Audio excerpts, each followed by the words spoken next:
The WNBA and women's basketball are experiencing a surge in popularity that they haven't experienced before. While the arrival of talented young players like Angel Reese and Cameron Brink has played a significant role, the biggest reason for this rise in popularity is undoubtedly the Indiana Fever's sensational rookie guard, Caitlin Clark.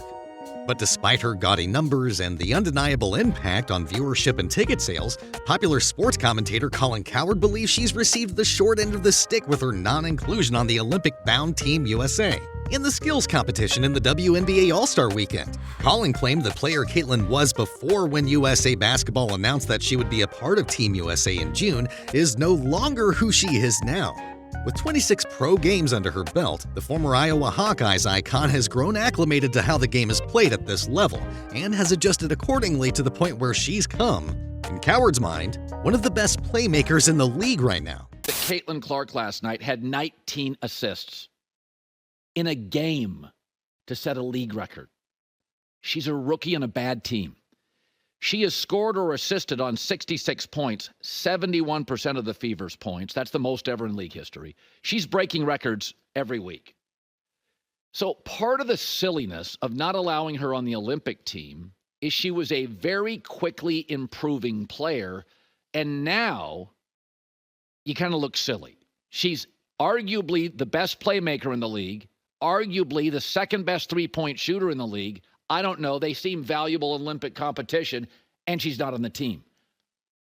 But yesterday, they also announced the skills competition for the WNBA All-Star team, and she didn't make that either. She didn't make the three-point shooting contest? So you argued she wasn't good for the Olympics. Your argument, though I don't buy it, but it was your argument, women's basketball, that she would be a distraction.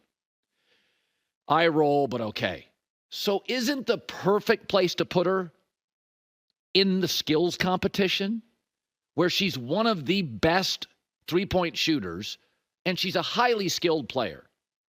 So now what is it? Pettiness, gatekeeping, insular, dumb? If you're not going to put her in the Olympics, oh, you're 0 for 1.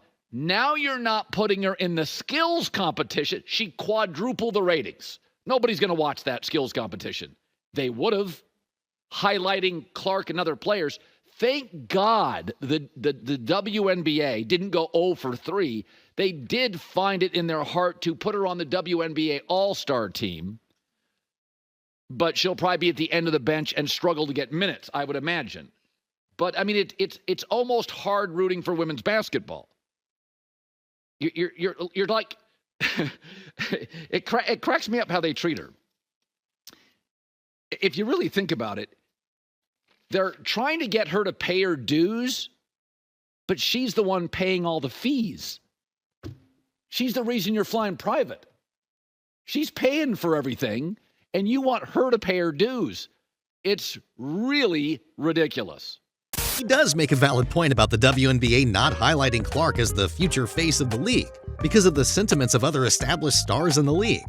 There do seem to be some in the WNBA who are gun-shy about promoting Clark as the era-defining superstar that she will be. Clark has shown how immensely important she can be in growing a sport and a league. Her performances in the 2023 and 2024 NCAA championship tournaments put a spotlight not just on the annual tournament, but on women's basketball as a whole. So when Clark was left off the Olympic squad of Team USA, it caused uproar among fans and media personalities. However, the selection committee cited chemistry issues, as she has not played with the WNBA veterans who have been a part of the team. But ever since that snub, the Indiana Fever rookie has been on a tear. Her play has not only helped her break records, but also led her team to wins. Seeing all this, Colin decided to call out the selection committee. Anna Taurasi is injured, and it may open the door for Caitlin Clark to make the Olympic team. And it's like, now you made a big mistake the first time not putting her on the Olympic team. Don't double down on dumb. Get her on the team. Give us a reason to watch the Olympic women's team. You guys win gold every year. Your competition's weak. You win it every year. Give us a reason. Quadruple your television ratings with her. Promoting not only the other women on the team that could get endorsements, but promoting your sport. Cowherd was clear that now Clark's performances warrant her inclusion, especially when her popularity is added to the context.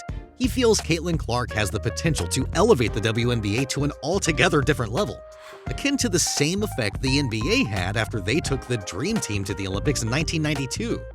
The WNBA still has not got a grip on the impact their rookie superstar has had, selling out her jersey in record time after she was drafted, Indiana Fever average attendance increasing fourfold due to her presence, setting attendance and viewership records. All that said, generally the spotlight tends to fade after a while, the same way it did after the WNBA had more than 2 million views the only time in their history before Clark came in. However, when her All-Star jersey sold out in 15 minutes flat, it proved that the luster is growing brighter by the day. The purchases left the Indiana Fever store with their fastest sale ever. In fact, her All-Star teammates' jerseys have still not sold out. The WNBA and Indiana Fever need to take stock of the moment. Caitlin Clark is continuing to improve by the game, which means the demand for anything with her name on it is only going to increase. She could transform the fortunes of the league faster than previously forecasted. Cowherd also accused the WNBA of not preparing for Caitlin Clark. This was despite knowing very early that she would be the first overall pick.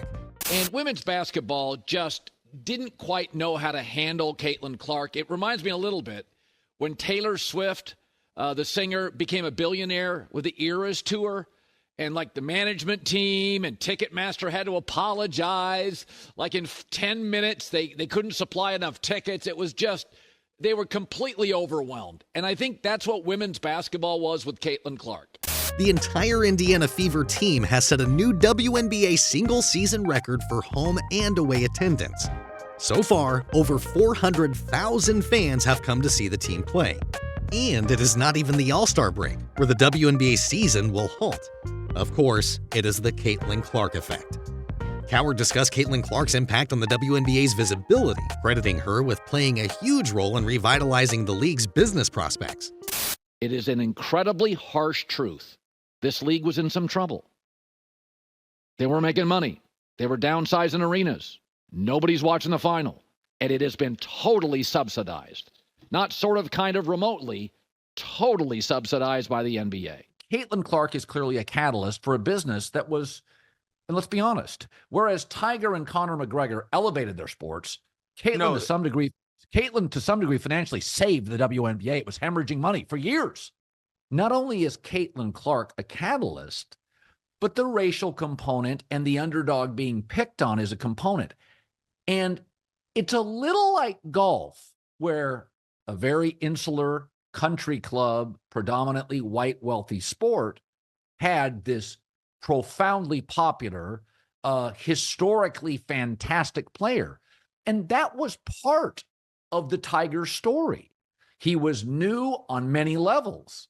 And I do think, and I'm not saying there is a racial component to the WNBA, but every business needs a catalyst.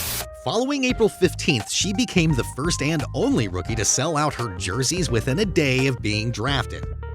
Games featuring Clark have led to 6 networks breaking their WNBA viewership records, as reported by Front Office Sports.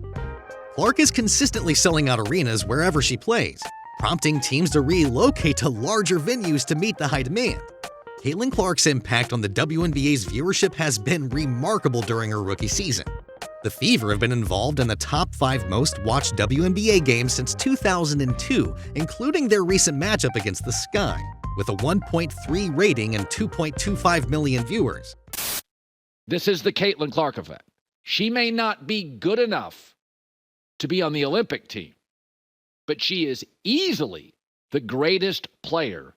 Without even playing half a season, she is the greatest player for business in the history of the league, and it's not close. The Fever rookie may have the biggest contribution to the league, but the 2024 rookie class has been impressive as well. There's no way but up for the entire WNBA if everyone rallies behind Clark and recognizes what she brings to the sport. Anyway, hope you enjoyed the video, guys. Make sure to subscribe to our channel for more amazing content, and I'll see you next time.